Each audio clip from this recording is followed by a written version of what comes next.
Good morning everyone, welcome back. আমি কান্তা, স্বাগত জানাই আজকের আমার রান্নার আয়োজনে। আজকে আমি গরুর 1 পিস সলিড মাংস নিয়েছি। এটাকে আমি পাতলা করে স্লাইস করে কেটে নিব, আর এ কারণে মাংসটি আমি 6 ঘন্টা ডিপে রেখে দিয়েছিলাম।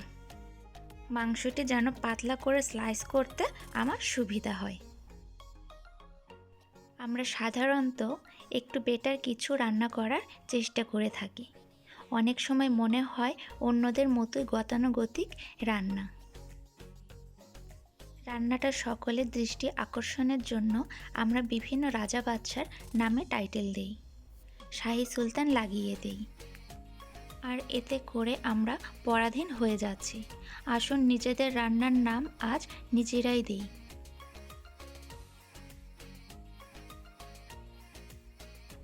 যারা নতুন কিছু দেখতে পছন্দ করেন, নতুন কিছু আইডিয়া নিতে চান, তাদের জন্য আমার ক্ষুদ্র প্রচেষ্টা। আজ পিৎজা, পাস্তা, বার্গার আমাদের ভবিষ্যৎ প্রজন্মের কাছে জনপ্রিয় হয়ে উঠছে। আসুন তাদের মতো করে নিজেদেরকে বদলাই, আর সেটা সময়ের সাথে সাথেই। আমি আজ মাংস দিয়ে এক অসাধারণ সালাদ বানাবো। নাম দিলে থাই বিফ সালাদ, কন্টিনেন্টাল সালাদ বা ডোনার সালাদ বলতেই পারি। তবে আমি বলবো স্রেফ মাটন ভেজিটেবল সালাদ।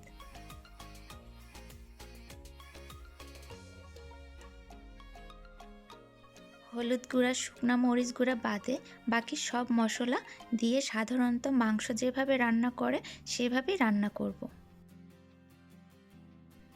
আমি জানি আমি রেসিপি দিলেও কেউ এভাবে রান্না করবে না, তাই আমি শুধু আইডিয়াটা দেব, বাকিটা আপনারা আইডিয়া করে নেবেন।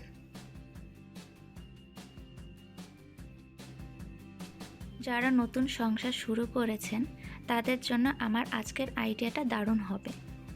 রান্না কঠিন কিছুই না, একটু সময় নষ্ট হয়। আমরা যারা সারাদিন ফেসবুকে চমকপ্রদ ঘটনা খুঁজে ফিরি, তাদের জন্য রান্নাটা অসহ্য, মেজাজ গরম হয়ে যায়। এর একটাই সমাধান আছে। আপনারা একটা মোবাইল স্ট্যান্ড কিনে ফেলুন, দেখবেন বিনা জ্বালাতনেই পছন্দের রান্নাগুলো কেমন ঝটপট হয়ে যান। যত স্পাইসি খাবার চলে তত বিশ্বের অন্য কোনো দেশে চলে কিনা আমার জানা নাই। আজ পেঁয়াজের জন্য আমাদের দেশে হাহাকার পড়ে যায়। আমরা বেরিয়ে আসতে পারিনি আমাদের রুচি থেকে, আমাদের সংস্কৃতি থেকে।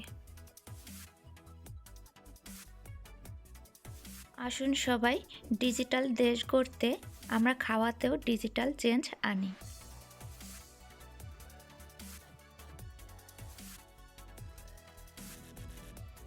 আর এজন্য প্রথমে যেটা করতে হবে সেটা হলো কাঁটা চামচ দিয়ে খাওয়ার অভ্যাস গড়ে তুলুন। মশলাযুক্ত খাবার হাতে দিয়ে খেলে আঙ্গুলগুলো হলদেটে হয়ে যায়। যারা অফিসিয়াল জব করেন তাদের হাতটাই বেশি ব্যবহার হয়, সো নিজেকে সুন্দর রাখার দায়িত্ব নিজেকেই নিতে হবে।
এভাবে আমরা টেস্টি করে খেতে পারি।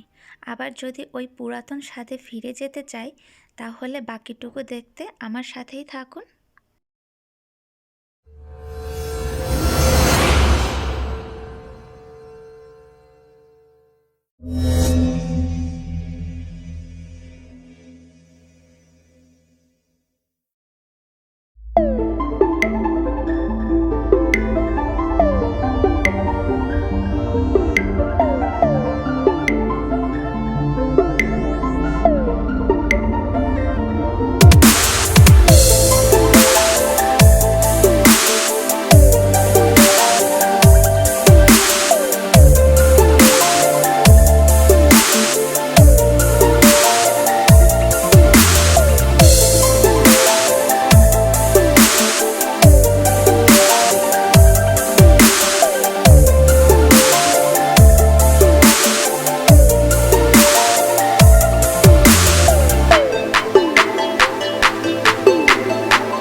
বিরিয়ানি কিংবা তেহারি যাই বলি, খাবার প্রেজেন্টেশন করাটাই আসল।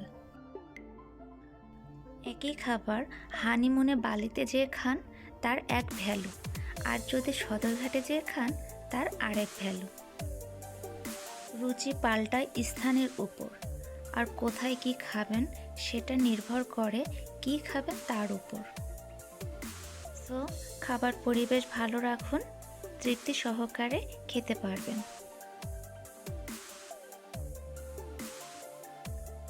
আর কোনো কথা নয়, যাই খান তৃপ্তি সহকারে খান। এ কামনা করে আজ এ পর্যন্তই। সবাই ভালো থাকবেন, সুস্থ থাকবেন। আল্লাহ হাফিজ।